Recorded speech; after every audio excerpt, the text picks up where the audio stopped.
মুসা নবী তুর পাহাড়ে বলছে রব্বি আরনি, প্রভু দেখা দাও। আল্লাহ বলছেন লান তারানি, কখনোই তুমি আমাকে দেখতে পাবে না। আর আমার রাসূল ঘরের মধ্যে ঘুমায় রইছেন। আল্লাহ বলেন জিবরাইল জান্নাতের ড্রেসগুলো নবীরে পরাইয়া আমার দিদারে নিয়ে আসো। সুবহানাল্লাহ। What is the difference between কালিম এন্ড হাবিব?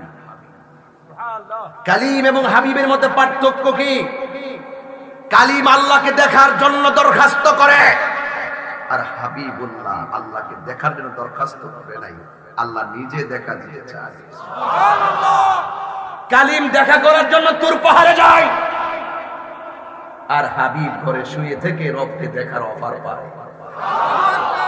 কালিম তুর পাহাড়ে গিয়ে ৭০,০০০ নূরের পর্দার ভিতর থেকে যাররা পরিমাণ নূরের ঝিলিক খেয়ে বেহুশ হয়ে গেছে, আর আমার নবী ৭০,০০০ নূরের পর্দা ভেদ করে নূরের নবী নূরের জগতে নূরের খুদার সঙ্গে দেখা করার জন্য এমন কাছে গিয়েছেন, আল্লাহর নিজের কুদরতে হাত আমার নবীর পিঠ মুবারকে রেখেছেন।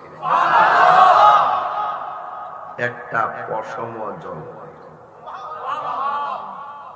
जिसका निशान नहीं वो नबी हमारा है, मुस्तफा की आजमत का हद है ना किनारा है। নবীর মতন দ্বিতীয় সৃষ্টির মধ্যে কেউ নাই। নবীর সম্মান এত বেশি যার কোনো সীমানা জানে কে? আল্লাহ। আপনি কি জানবেন? আপনি কি বুঝেন নবী সম্পর্কে? আপনি যে বলতেছেন নবী আমরার মতো, আরে বাবা জিবরাইল আলাইহিস সালাম নূরের হওয়ার পরে সিদরাতুল মুনতাহায় যায় কয় আমার পক্ষে আর যাওয়া সম্ভব।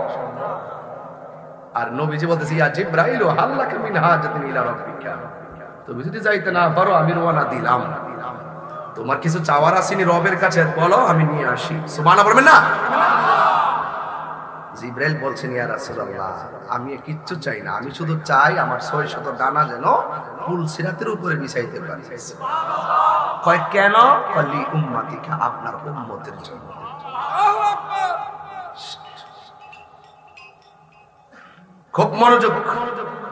আমি কথাগুলো সুর দিয়ে বলে ১ ঘন্টা বলতে পারবো না, আমি কেটে দিছি, সময় তো আমি অনেক বিলম্ব হয়ে গেছে, এই জন্য আমি সংক্ষিপ্ত বুঝাই গেলাম।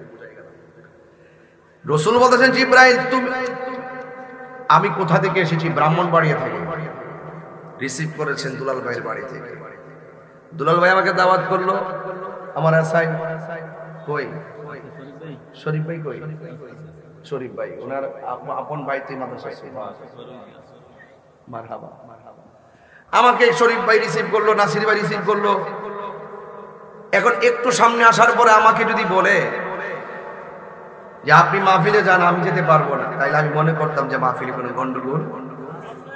আপনি দাওয়াত করলেন আর আপনি বলেন যাইতে পারবেন, এটাতে কথা হইল? আপনি আমাকে নিয়ে যাবেন, দায়িত্ব নিলেন, অর্ধেক রাস্তায় এসে বলতেছেন যে আপনি যাবেন না, তাহলে আমি যাবো কোথায়?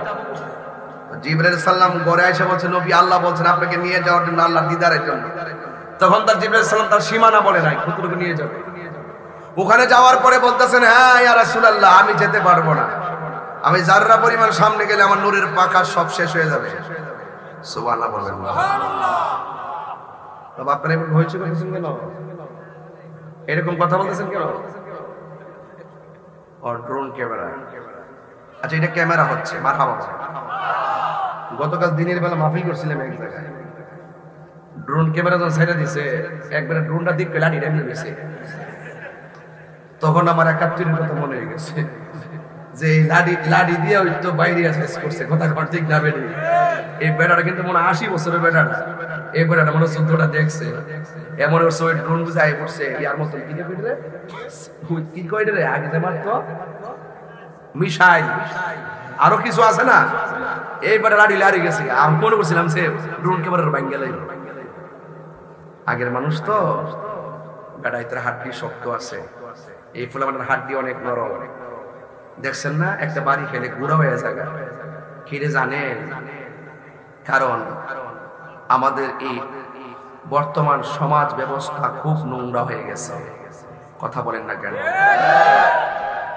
যেই মাত্র আজানটা দিয়ে আরে মুরব্বি এই বেটারা তো আজান দিলে সোজা মসজিদে গেছে, আর এই পোলাপন আজানটা দিলে কেবল মাত্র ফজর আজান দিলে মোবাইলটা চার্জে লাগায় ঘুমিয়ে যায়। মসজিদে যায় খুব মনোযোগ। জিব্রাইল যেখানে শেষ, আমার নবী সেখানে, বাস এটার নামই মেরাজ। সুবহানাল্লাহ। নূর নবী নূরের জগতে, নূরে খোদার সন্ধে, একান্ত মিলনে, গোপন ঘরে দীর্ঘক্ষণ নয়, প্রায় ২৭টা বছর প্রেমের খেলা খেলেছে। কিছু পাওয়া গেছে কোরআনে, কিছু গোপন প্রমাণ হবে হাসরের ময়দানে। কথা বলেন ঠিক কিনা বলেন? এই চাঁদে থেকে রাসূল আমাদের জন্য 5 ওয়াক্ত নামাজ নিয়ে এসেছেন। এই রজবের চাঁদে আল্লাহর হাবিব আমাদের জন্য কয় ওয়াক্ত নামাজ এনেছেন? 5 ওয়াক্ত। আজকে রজব মাস থেকে ওয়াদা করেন আমরা 5 ওয়াক্ত নামাজ পড়ব। হাদিস শরীফে সেদিন বললাম একটা নদীর নাম আছে, নদীর নামই রজব। নদীর নাম কি? রজব নামে একটা নদী আছে। আর একটা হাদিস বললাম, রাসূল বলছেন ইন্না রজাবা শাহরুল্লাহ ওয়া শাবানা শাহরি ওয়া রমাদানা শাহরু উম্মতি। রাসূল বলছেন রজব মাসটা হলো আমি আল্লাহর মাস, শাবান মাসটা হলো আমি নবীর মাস, আর রমজান মাসটা হলো আমার উম্মতের মাস। বলেন না সুবহানাল্লাহ। বেশি বিরক্ত করব না আপনাদেরকে। ডানে বামে অনেক আলোচনা আওয়াজ শুনেছিলাম, হঠাৎ করে আপনারা কোরআন সুন্নাহর বয়ান শুনতে শুনতে এমন ভাবে নীরব হয়ে গেছেন, আর প্রোটেকশনের প্রয়োজন হয় না। এর দ্বারাই প্রমাণ হয়ে যায়, দেখবেন যে কোনো সেমিনারে কন্ট্রোল করতে গেলে পুলিশ প্রশাসন পর্যন্ত হিমশিম খেয়ে যায়। আর যখন ধর্মীয় মাহফিলগুলো অনুষ্ঠিত হয়, হাজার হাজার মানুষ হয়, একটা সাউন্ড করে না। এটা একমাত্র কোরআনের বরকত। কথা বলেন ঠিক কিনা? আল্লাহ রাব্বুল আলামিন এই রজবের চাঁদে আমাদের জন্য 5 ওয়াক্ত নামাজ দিয়েছেন। মেরাজে যাওয়ার সময় আমার নবীকে আমার আল্লাহ এমন জায়গায় জায়গায় ঘুরালেন। প্রথম জায়গায় গিয়ে রাসূল চোখের পানি ফেলে কান্না শুরু করলেন, দ্বিতীয় জায়গায় গিয়ে রাসূল কান্না শুরু করলেন, তৃতীয় জায়গায় গিয়ে রাসূল কান্না শুরু করলেন, চতুর্থ জায়গায় গিয়ে কান্না শুরু করলেন। 1 2 3 4 5 এইভাবে 17টা জায়গায় গিয়ে রাসূল উম্মতের জন্য কাঁদলেন। আল্লাহ ডাক দিয়ে কই, বন্ধু আপনাকে মেরাজের চাঁদে, এই রজবের চাঁদে 26 তারিখ দিবাগত রাতের বেলায় সুবহানাল্লাযী আসরা বিআবদিহি লাইলাম মিনাল মাসজিদিল হারাম ইলাল মাসজিদিল আকসা আল্লাযী বারাকনা হাওলাহু লিনুরিয়াহু মিন আয়াতিনা ইন্নাহু হুয়াস সামিউল বাসীর। আল্লাহ রাব্বুল আলামিন আমার নবীকে রাতের বেলা যখন 70,000 নূরের পর্দার উপরে নিয়েছেন, যেখানে কোনো মানুষ নাই, যেখানে কোনো নবী নাই, যেখানে কোনো ফেরেশতার লেশ মাত্র নাই, শুধুমাত্র নবী, শুধুমাত্র একজন। জবান খুলে বলুন তিনি কে? আল্লাযী বারাক। কোরআন শরীফ পড়লে কি খারাপ লাগবে নাকি বিরক্তি হন আপনারা? আমি আপনাদেরকে নিয়ে খুব একাডেমিক কথা বলবো, একাডেমিক একদম গুরুত্বপূর্ণ কথা বলবো। সময়টা বেছে বেছে কথা বলবেন, আপনারা বিরক্ত না হন। আপনারা মর্জি মোতাবেক আমি কথা বলবো। আমি মর্নিং শোজ দ্য ডে। সূর্য দেখলে বোঝা যায় দিনটা কেমন যাবে। আপনাদের চেহারা দেখলে বুঝতে পারি আপনারা কয়টা পর্যন্ত থাকার মানসিকতা আছে ইনশাআল্লাহ। এই জন্য আপনাদেরকে আমি বিরক্ত করবো না। বলুন তো, আমি যে তেলাওয়াতটা করছি, মুটো তো কোরআনটা কার কালাম? এই যে অনেকের মুখ বন্ধ, দেখছেন না? এই জবানটা দিয়েছে কে? আল্লাহকে দিয়েছে। আল্লাহকে ডাক দিতে কষ্ট হয় আপনাদের? হ্যাঁ, জবান খুলে কোন আল্লাহ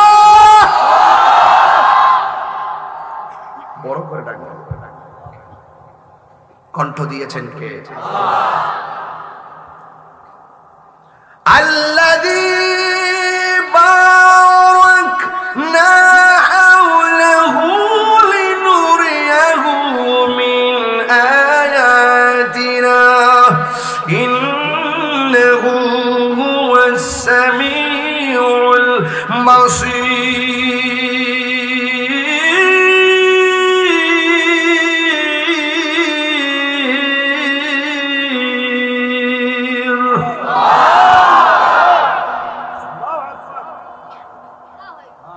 তিনবার কোন আল্লাহ।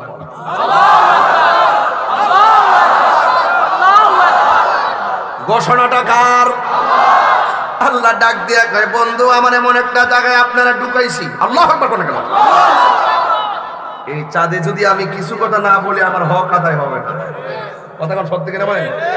মানুষে কইব যে এত একটা গুরুত্বপূর্ণ চাঁদ পাইয়া তাহিরি হুজুর এই লাইনে কি কথা বলবে? বলতে হবে, ইতিহাস জানতে হবে, ঠিক কিনা বলেন? আমার যুবক ভাইরা, আমার মুরব্বি বাবারা, আল্লাহ রাব্বুল আলামিন বলছেন, আল্লাযী বারাকনা হাওলাহু লিনুরিয়াহু মিন আয়াতিনা ইন্নাহু হুয়াস সামিউল বাসীর।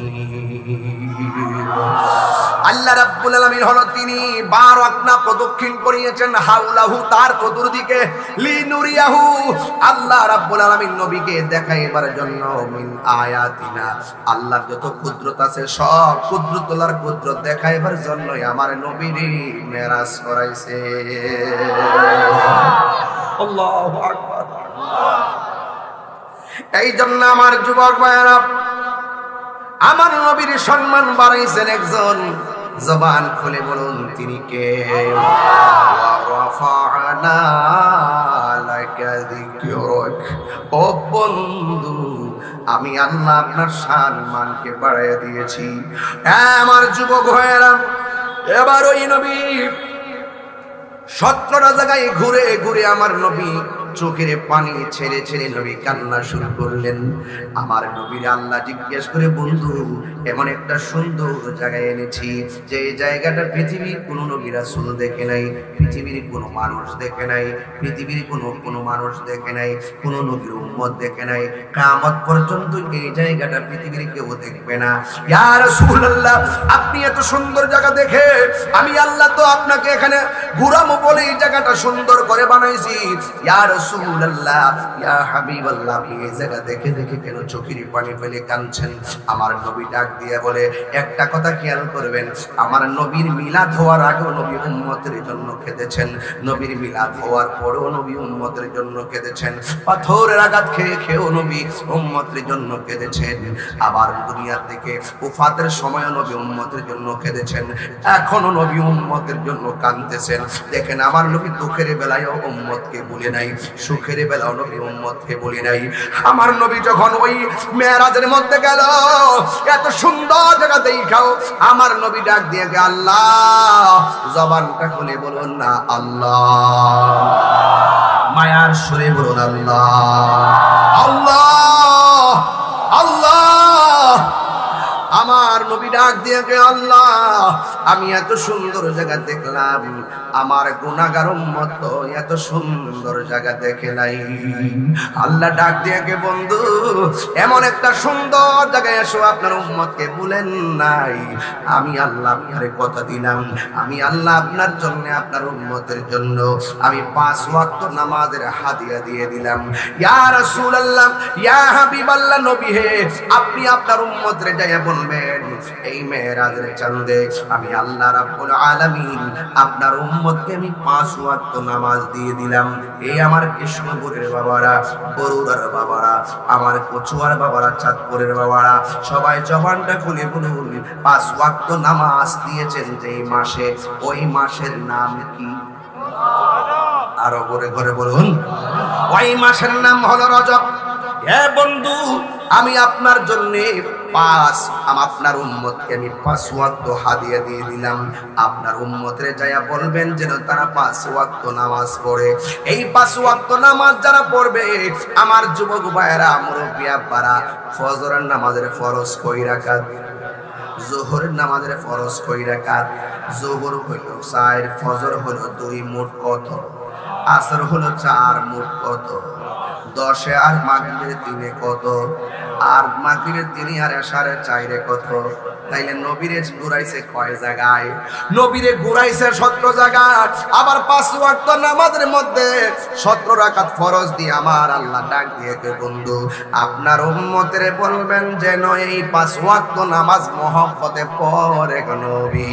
এরা যখন নামাজগুলা পড়বে আমি আল্লাহ রাব্বুল আলামিন কথা দিলাম যে এই 17টা জায়গায় ঘুইরা ঘুইরা আপনি উম্মতের জন্য চোখের পানি ফেলে কান্না করেছেন, আমি আল্লাহ রাব্বুল আলামিন আপনার উম্মতকে ওই 5 ওয়াক্ত নামাজের বদৌলতে এই 17টা জায়গায় ঘুরাইয়া ঘুরাইয়া আমি আল্লাহ তাদের ডান হাতে জান্নাতের টিকিট দিয়ে দিব। এই আওয়াজ আমারই না, জবান খুলে বলেন আল্লাহু আকবার। তাইলে এই নামাজের দরকার আছে না নাই? আল্লাহ রাব্বুল আলামিন বলেন ইন্নাস সালাতা তানহা আনিল ফাহশাই ওয়াল মুনকার। আল্লাহ রাব্বুল আলামিন বলেন নিশ্চয়ই নামাজ মানুষকে অশ্লীল এবং খারাপ কাজ থেকে বিরত রাখে। নামাজের মাধ্যমে আল্লাহর দিদার হয়। আমার নবী আপনার নবী বলেন 5 ওয়াক্ত নামাজ যারা নিয়মিত আদায় করবে রিকশাওয়ালা খাঁটি বান্দা হয়ে যাবে, অটোওয়ালা খাঁটি বান্দা হয়ে যাবে, সিএনজিওয়ালা খাঁটি বান্দা হয়ে যাবে। 5 ওয়াক্ত নামাজ যারা পড়বে সাধারণ কোদাল দিয়ে মাটি কাটে এই মানুষটাও দেখবেন খাঁটি বান্দা হয়ে যাবে। আর আমার নবী আপনার নবী বলেন আল্লাহর ফরজ 5 ওয়াক্ত নামাজ হলো কম্পালসরি। দেখবেন এসএসসি পরীক্ষা দিবেন অপশনাল সাবজেক্ট এগ্রিকালচার আসে না নাই?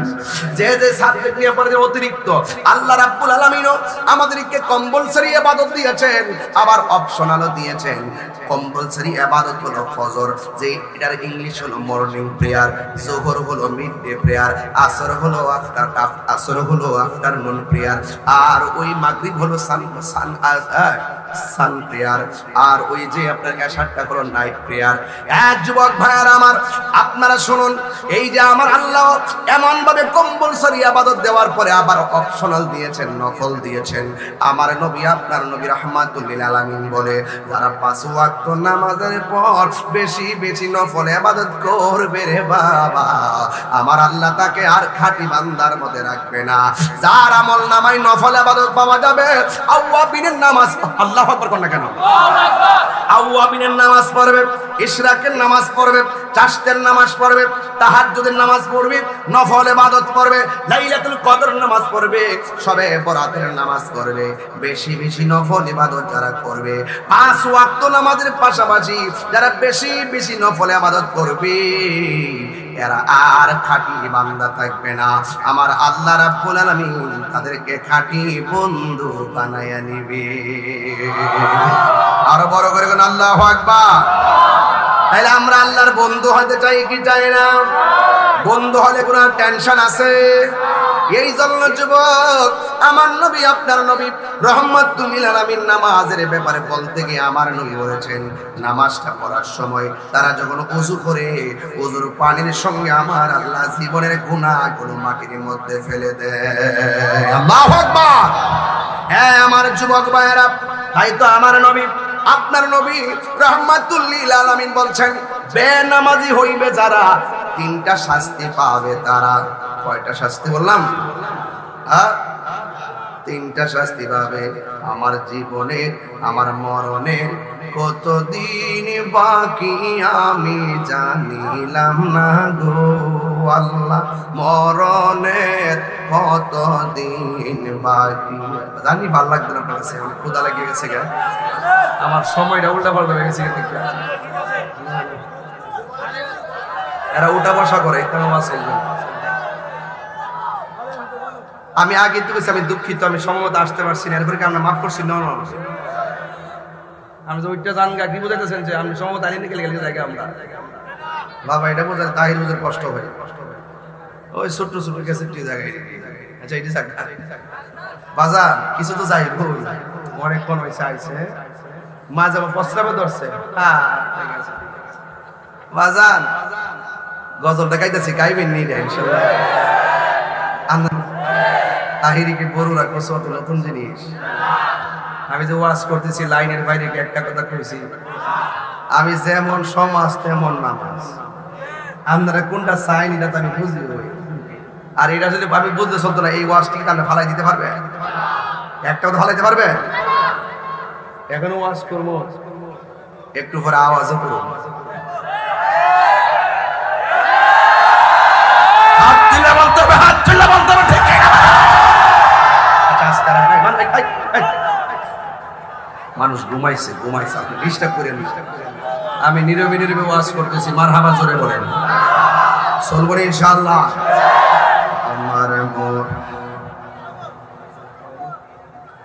আমার মরণের কতদিন বাকি আমি জানিলাম না গো আল্লাহ, মরণের কতদিন বাকি আমার মরণের জানিলাম না গো আল্লাহ, মরণের কতদিন বাকি। এই এশারের নামাজটা মনে করে পড়েন নাই, আপনি কি ভাবতে পারেন না যে ফজর হওয়ার আগে আপনার মরণ আসতে পারে? তাহলে কি লেগে এশারে কাজা করে ঘুমাইবেন, ফজর হইরা নামাজ পড়বেন, ফজর হওয়ার আগে তো আপনার মরণ হয়ে পড়তে পারে। কথা কোন ঠিক না বেঠিক? আজকের কাজ আগামী দিনের জন্য রেখে দিবেন না। হতে পারে আজকের মাহফিলটাই আমার শেষ মাহফিল, কালকে আমার দিনের বেলা মাহফিল চট্টগ্রাম লালদিঘির ময়দান, রাত্রে মাহফিল বুড়িচং, এরপরের মাহফিল সোনারঘাট। কয়টা হইল? কই চট্টগ্রাম, কই বুড়িচং, কই সোনারঘাট, কেমনি মিলা মুসলমান আল্লাহ। এরপরে দিনের বেলা মাহফিল হইল, কালকে পরশু দিনের বেলা মাহফিল হইল পাবনা। আমি খুব পেরেশানিতে আছি বাজার। রহমত দেওয়ার মালিককে গজলটা গাইবেননি? এই গজল আমি রাত্রে একলা একলা গাই, খুব কলিজাটা ফেটে যায়। বলেন, হাসির খোরাক দিচ্ছি না আমি, কিন্তু ওয়াজটা সামাজিক ওয়াজ করছি। একটু চোখের পানি ফেলায় আম্মা আব্বা একটু দোয়া করে যাইবেন, বাস কৃষ্ণপুরে মাহফিল গণ্য হয়ে যাবে। হাই রে ও আমার কচুয়ার বন্ধু বড়ুরার বাবা, হায়াতের মালিক কে? আরে জোরে বলো কে? এই মুহূর্তে মরণ আসতে পারে কি পারে না? আপনি বলতেছেন তাহিরি হুজুর ভাত খাই নাই, তাড়াতাড়ি বিদায় দেন। আর কবরবাসীরা বলতেছে আজকের মাহফিলটা তাড়াতাড়ি শেষ করো না, আমার সন্তান আমার জন্য দোয়া করবে, আমার স্ত্রী আমার জন্য দোয়া করবে, আমার ভাই আমার জন্য দোয়া করবে, আমার বন্ধু আমার জন্য দোয়া করবে। সব চাইতে বড় এতিম হলো কবরে যারা পড়ে আছে রে।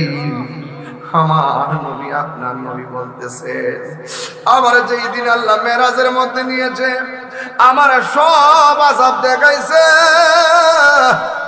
আমি দেখলাম কবরের আযাবের মতো এমন কঠিন আর কিছুই নাই।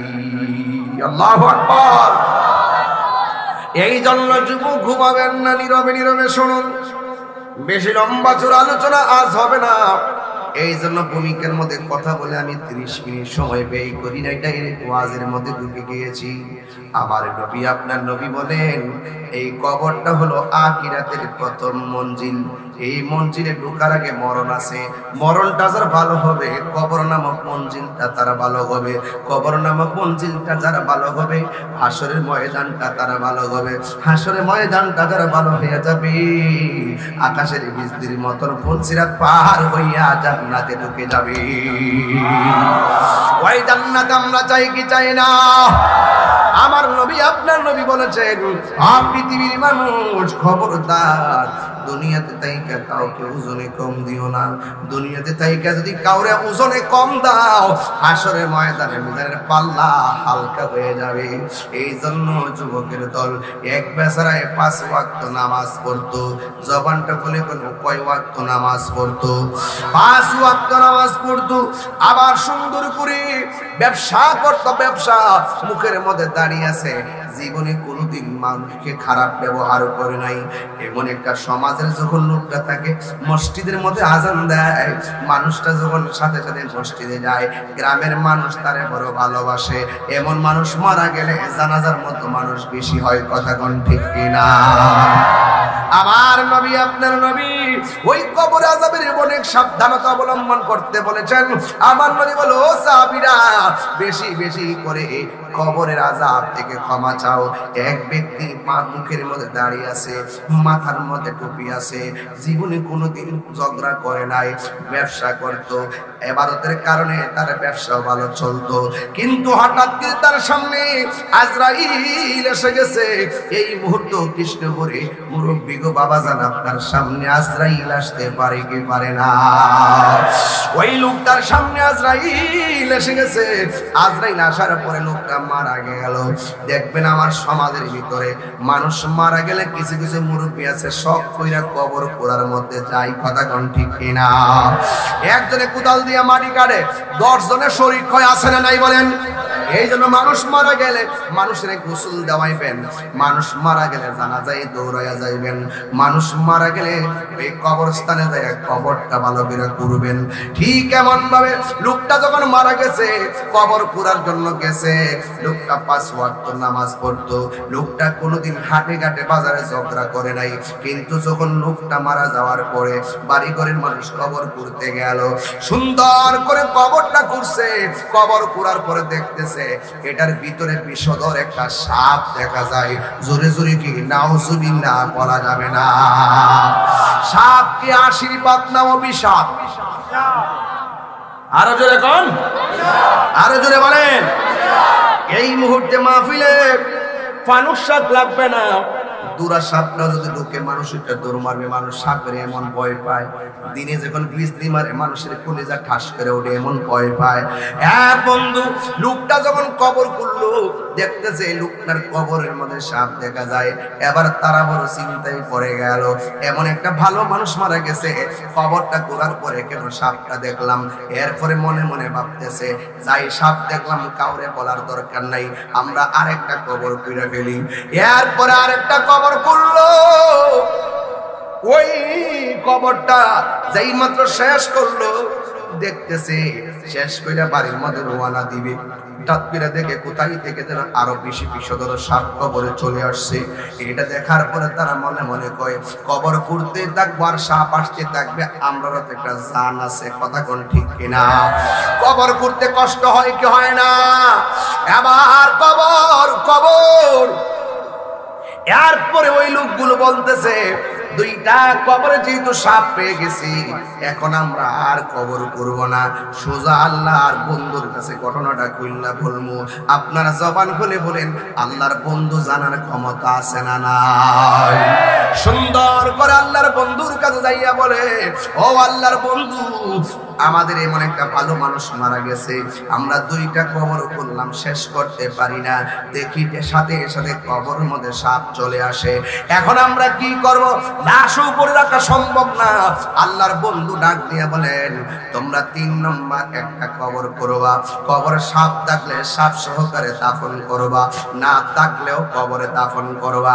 সবাই যাইয়া সুন্দর করে কবর করছে, সব শেষ হয়ে গেছে। আর ওই দিক দিয়ে লাশটার গোসল করাইতেছে, যেহেতু গোসল করাইতেছে আপনজন তারা শখ করে গোসল করাইতেছে। এবার একটা কথা মনে রাখবেন, মানুষ মারা গেলে সুন্দর করে পানি আগায়া দিবেন। আমিও তো দেখি কেউ যদি মারা যায় পেটের মধ্যে চাপ দিয়া পায়খানা বের গলে টিস্যু দিয়ে পরিষ্কার করে দেই, গামছা দিয়ে পরিষ্কার করে দেই। জীবনও কোনোদিন ঘৃণা করবেন না। ওই গোসলখানার ভিতরে লাশের সুন্দর করে গোসল দেওয়াইবেন, পায়খানা গুলা পরিষ্কার করে দিবেন, নখ গুলারে খিলাল করে দিবেন, দাঁত গুলারে খিলাল করে দিবেন, নতুন জামা গায়ের মধ্যে লাগাবে। এক যুবক এই কৃষ্ণপুরে কত লাশ গোসল দিছে, এই মাঠে জানাজা আছে না নাই? জানাজা পড়ায় এই মাঠে জানাজা আছে না নাই?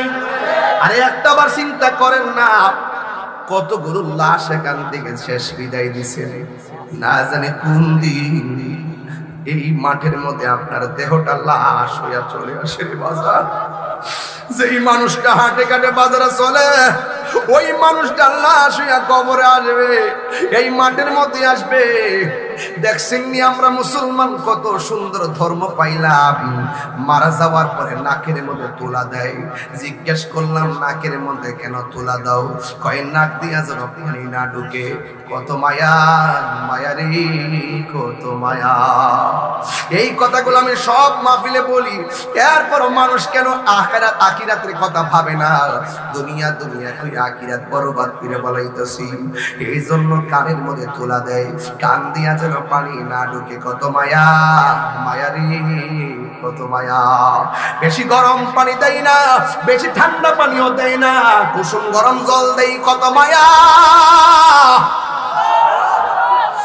ওই কসকো সাবান দিয়া সুন্দর করে গোসল দেই। কত মায়া। পুরান কাপড় দেই না, নতুন কাপড় দিয়া তারে বাইন্ডিং করে সাজায়া দেয়। কত মায়া, মায়া রে কত মায়া। পুরুষের কাপড় কেন তিনটা? পুরুষের কাপড় কেন তিনটা? মহিলাদের কাপড় কেন পাঁচটা? এই কথা দিয়ে কোনো মৌলবীরা ওয়াজের মধ্যে কয় না। এত কাপড় আছে দুনিয়ায়, সাদা নীল আছে, লাল আছে, সাদা কাপড় দিয়া কেন কাফনটা পরাই? এই ওয়াজ দিয়ে কোনো মৌলবীরা কয় না রে। আম পাতা জাম পাতা কত পাতা আছে, ওয়াজগুলা প্রতি মাহফিলে বলি বুঝার জন্য। বড়ই পাতার গরম জল দিয়া কেন গোসল দেওয়ায়? এই কথা দিয়ে কোনো মাওলানা কয় না। কথা কোন ঠিক কিনা?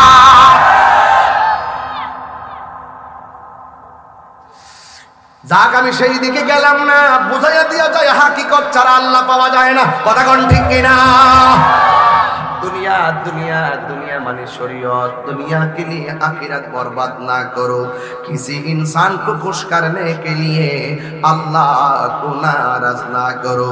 दुनिया दुनिया কইরা আখিরাত বরবাদ করা যাবে না। আর দুনিয়ার কোন মানুষকে খুশি করতে যাইয়া একজনকে বেজার করা যাবে না। জবানটা খুলে বলুন তিনি কে? এবার মসজিদের ভিতরে খাট আসেনি, কথা কই আরে আরে মসজিদে খাট আসেনি, নামাজের মধ্যে নজরে ভরেনি, একটা বাতি ভাবলেন না। চাকা সারা গাড়ি আমার জন্য রেডি।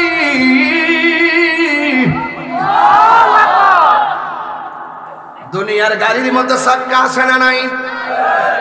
তেল দিয়া চলে। মসজিদের খাটটা চলবে জীবন নামক চারটা চাক্কা দিয়া। কান্দের মধ্যে লইয়া লইয়া মসজিদের ওই পালকি খানা আসবে আসবে আমার কাছে সবার জানা। বড়ই পাতার গরম জলে শেষ গোসল দিবে সব জনা। গোসল শেষে সাদা কাফনে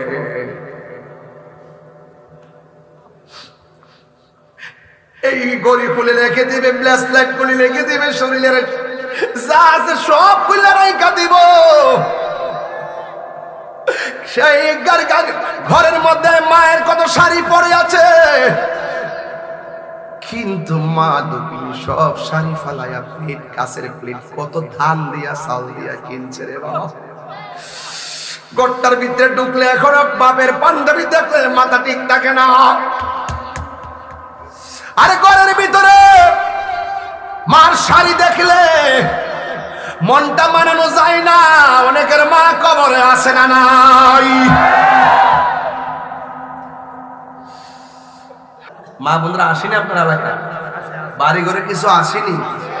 হায় গো মা, বোধ হইয়া স্বামীর বাড়িতে আসছো, এটার নাম আসল নায়র না। নায়র আসল নায়রের জায়গা গরুস্থান। যাওয়া লাগবনি? আরে যাওয়া লাগবনি। এবার তারা সুন্দর করে গোসল দেয়।